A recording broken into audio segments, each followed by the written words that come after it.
Back in my day, lockets were popular. I remember girls my age opening one up and gazing as they imagined the one they loved. I wanted that same love, so I found myself a locket. This one. The only problem was I didn't know who I loved, and I didn't know who loved me. My locket was empty, and I carried it around for years wondering, who will love me? As a young child, I was trafficked. Trafficking occurs when someone uses force, fraud, or coercion to sell someone for sex. Trafficking for me happened intermittently, beginning as a young child in elementary school, at the age of 15, and at the age of 18. And in between all of that, I was abused emotionally, sexually, and sometimes physically. The loneliness and abandonment I felt was excruciating at times. I blamed myself. I eventually turned to alcohol and self-harm and attempting suicide many times to try to end the pain. I started running away from home at the age of 14, and I quickly met a trafficker at the age of 15 where I was sold for 21 days before I was found. Soon after, I was taken to live in a girls' home and then another girls' home. I bounced from high school to high school, and I was passed on from grade to grade without anyone asking, what happened to you? Instead, I was told I'm a slut, immoral, and an addict. And what I really needed was someone to put in my locket. As a child, I was living in survival mode. My mind raced constantly about where I will sleep and eat and how I will protect myself and who will take care of me. Living in survival mode made it difficult to learn in school and to stay present in my mind and body, and it affected how I responded to everything. Because I was preoccupied in my mind, I didn't connect with others. I would cry spontaneously, and I would react in extreme fear to situations that weren't fearful for others. No one knew what to do with me. To them, I was a disrespectful, bad kid up to no good. So that was what my life was like. I knew no other way to be. I didn't understand why I reacted the ways I did. I did not understand why adults seemed to hate me. My brain was still developing, and if I tried to tell them, I would be looked at as a prostitute or a slut. That is what society labeled girls like me. For some reason, when money becomes involved in the equation, a child can all of a sudden consent. And so we label and judge instead of console and help. And eventually, girls like me accept this way of life. I felt that I had no other choice but to accept it. I will never forget that day when that happened. I was 17 years old. I was at school and not in class. I was sitting outside, sobbing, yearning for someone to help me understand. I was so lonely, and right then and there, I decided that I had no more fight left. I accepted who I was and that I will never be able to get out of this life of pain. The security guard saw me, and he yelled at me for not being in class, even though I had soaked my shirt in tears and I had makeup running down my face. He chose to look the other way. Well, I got up from where I was, and instead of walking to class, I went out to the football field and I hiked to the highest part of the bleachers, hoping that it was high enough to kill myself if I jumped off. That was my senior year in high school. My abusers, they made me believe that what they did to me was my fault, that I wanted this, and that I had no one to believe me.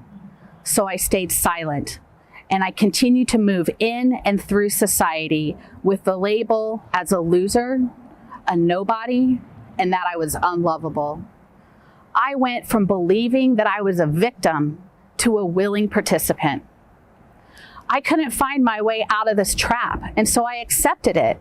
I had a smile on my face, and I would tell you that I love being me and living this life of recklessness. And I would tell you that it was my choice to be with these men. And I'd run from police when they tried to help me.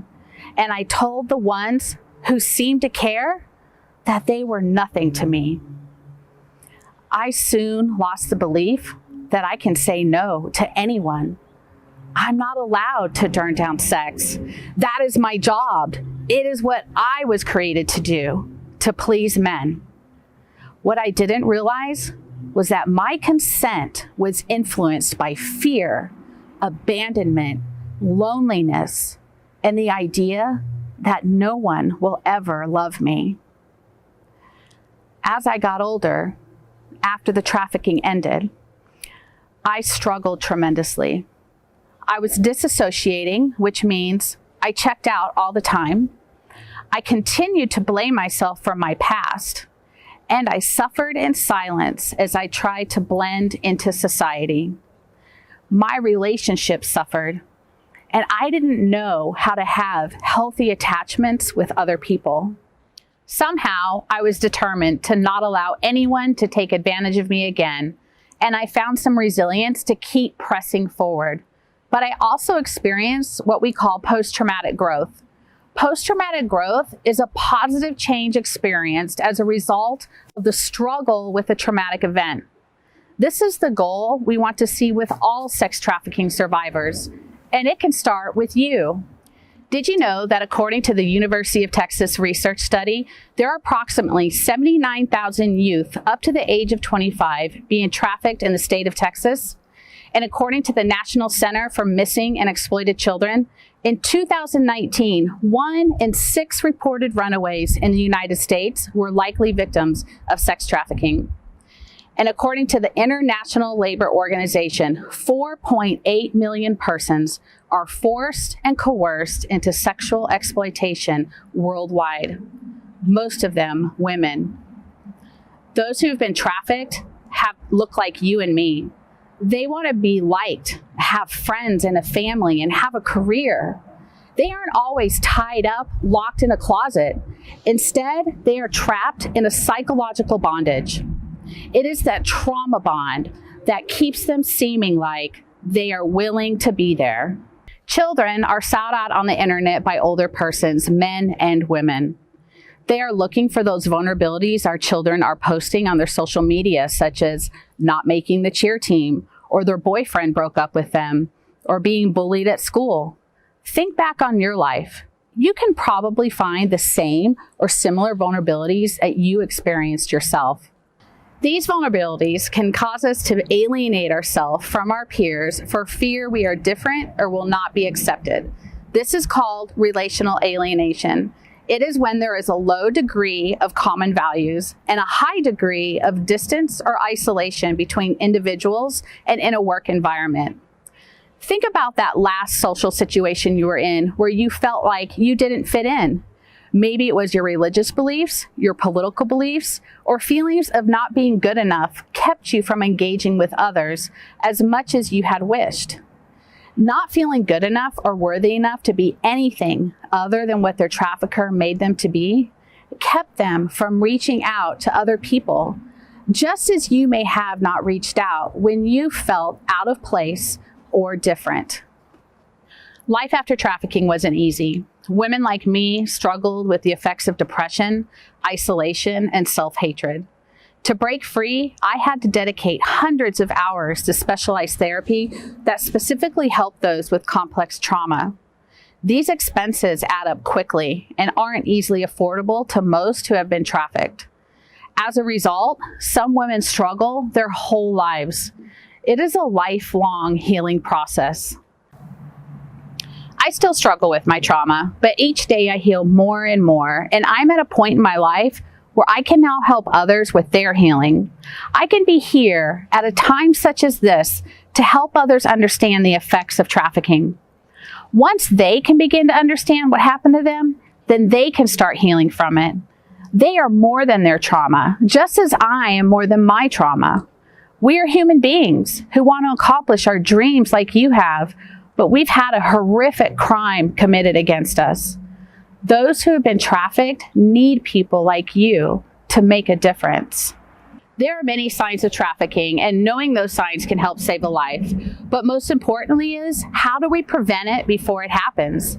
Traffickers prey on those with vulnerabilities, and our children are the most susceptible. They rely on us for housing and food and protection.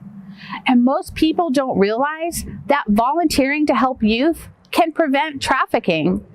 To protect them from being vulnerable, they need safe people involved in their lives. They need to be in healthy relationships with others. I want to challenge you to seek out how you can volunteer with the kids in your community.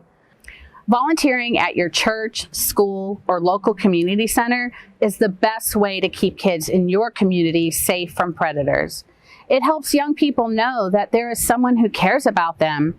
It assures them that they are not alone in dealing with day-to-day challenges and makes them feel like they matter. When you engage and invest in others, you just might have saved someone's life from being trafficked. But what can we do for those around us that are struggling with trauma? First, when we witness someone struggling, we can start by wondering what happened to them instead of what's wrong with them. This will allow you to see beneath the surface of their behavior, which will enable you to react in a compassionate manner. Which leads to number 2, compassion. When you have compassion for another, it helps relieve suffering. A single act of compassion can change a person's life. And number 3, take action. When someone is in need, compassion motivates us to get involved.